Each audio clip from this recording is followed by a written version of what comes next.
Good evening, I'm Kaye Jackson along with Christopher Minor with WABI. In world news today, Steve Jobs' contribution to technology has fans clamoring for the latest and greatest that Apple has to offer. Okay, the Hawks will need both of those guys at 100% when and if the basketball season returns. Well, that'll do it. For Catch the Spirit, I'm Kaye Jackson along with Taylor Jones. Have a good evening. The 2011 World Series was a clash of the Titans. The Texas Rangers and the St. Louis Cardinals were definitely well-matched teams. Sam Imogene brings us the World Series results. My name is Kaye Jackson along with Christopher Minor. Have a great evening. Experts say if you're not careful, your credit just may be tampered with. Here at the Open Door Church, a ceremony is being held remembering the lives lost 10 years ago.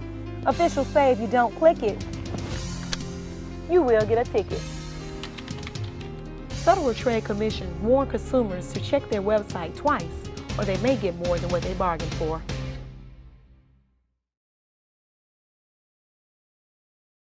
These two teens were enjoying their spring break, riding down I-59 when I kept seeing that they were going so fast. Then I realized they were going as fast as me. So fast that it all ended in a fatal car crash. Sisters, 14-year-old Lindsay and 17-year-old Stephanie Baker were killed in that car crash, along with 18-year-old Joel Swinford and Zachary Livingston. Officials believe that the driver backed up in the car to retrieve an item. Possibly, it was a hat. The sisters' cousin Christy would never forget the times that were shared. They were sweet, loving girls, and they were very energetic characters, very big personalities, and they really did live each day to the fullest. This is a devastating car crash, and the family members of the victims just want young adults to be more careful while driving. I'm Kaye Jackson reporting in Birmingham.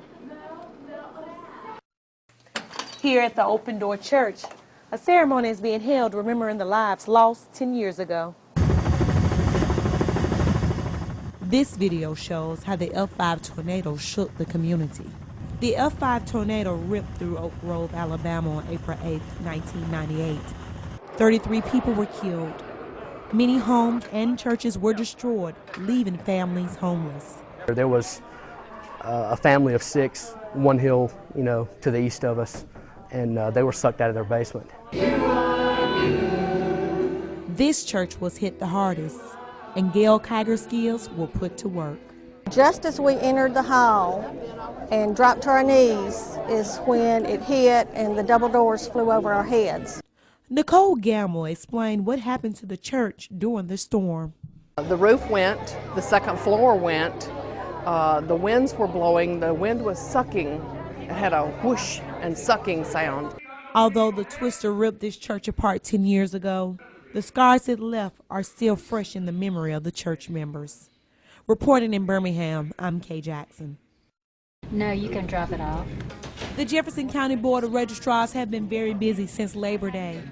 With the election day only 2 weeks away, they are processing up to 2,000 applications a day. Jefferson County alone has over 20% of the state's voters.